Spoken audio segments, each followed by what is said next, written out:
Hi everyone, so I'll show you how I have set up this lightning page.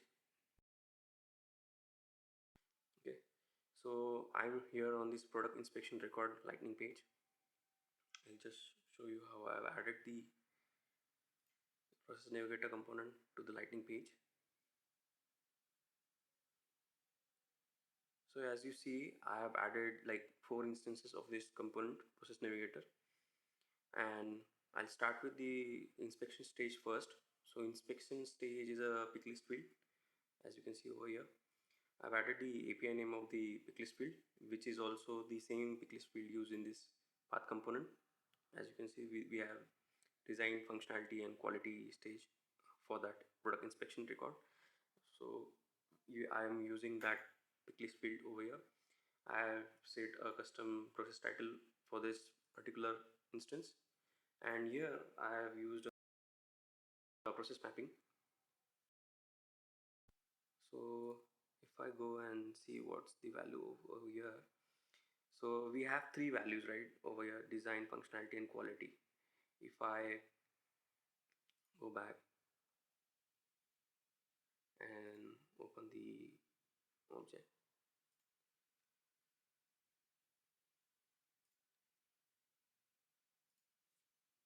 if you see the stage field that I've used, there are 3 picklist values.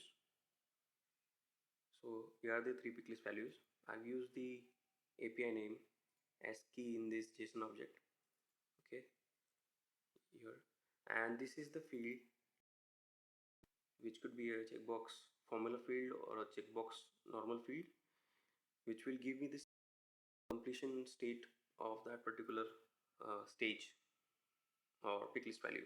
So you have a business process related to this value, and using a checkbox field or a formula field, you can tell the component whether these particular stage related functionalities are done or not.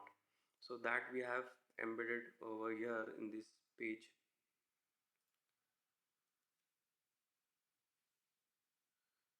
Instance.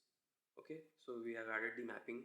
So let's say when design stage, this particular field gives me states this particular evaluates to true, this formula field or checkbox field evaluates to true, then it shows the checked user experience, and if it's not, it will show you the normal bullet. If you look at the field that I've created,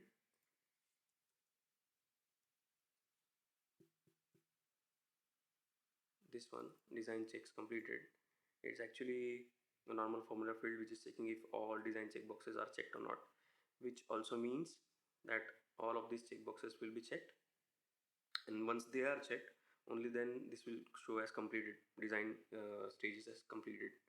Similarly, I've added multiple instances for checking each checkbox manually in this instance. So I'm also checking over here if check 1, check 2, check 3 are completed or not directly. So here we have the formula field based view which is directly attached to the stage main stage picklist field, and here we are not using stage picklist field. Here I am using another picklist fields that I've created for each individual checks, which are like simple picklist values. For example,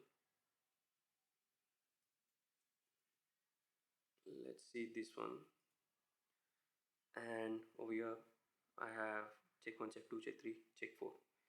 I have this picklist. It could be something that your business process have already. Okay, and this is kind of a what we could say sub stages kind of process, and I'm here checking now just to showcase. I'm directly checking the checkboxes over here instead of the formula field that I showed you earlier. We saw the formula based, now I am showing you the simple checkbox fields that I have added to the process mapping of this. So if you see over here, so for check 1 this checkbox should be checked, for check 2 this checkbox should be checked, and I have used this JSON mapping on this process mapping field. Okay, In this way, we have also the dynamic component visibility, that we have set for all of this, so that we can experience the demo as we have built in process specific way. I'll again give you the demo just to revisit all the things that we've done over here. I'll just create a new product inspection record. Simple. Here we can see two components have been opened, Process Navigator components. One way is this traditional way of using path component. We have to click the stage, we mark the stage as completed. And one way is like, if you see over here, until and unless I don't click over here, this dynamic lightning page doesn't get updated. So the idea is like this field is not being updated instantly. With Process Navigator component, the pick list field that you attach to it, it will get directly updated as soon as you click the value, and the dynamic page updates to whatever that you have set. So if I go back to design, it gets updated to design. And if I now click on the first design checkbox, this will show me as updated. As soon as I complete all the checkboxes under design, the formula field that we have created gets evaluated to true. It hides this box and it shows that design stage is completed. And similarly, we have done for the other stages. So hope you make the most out of it. Thank you.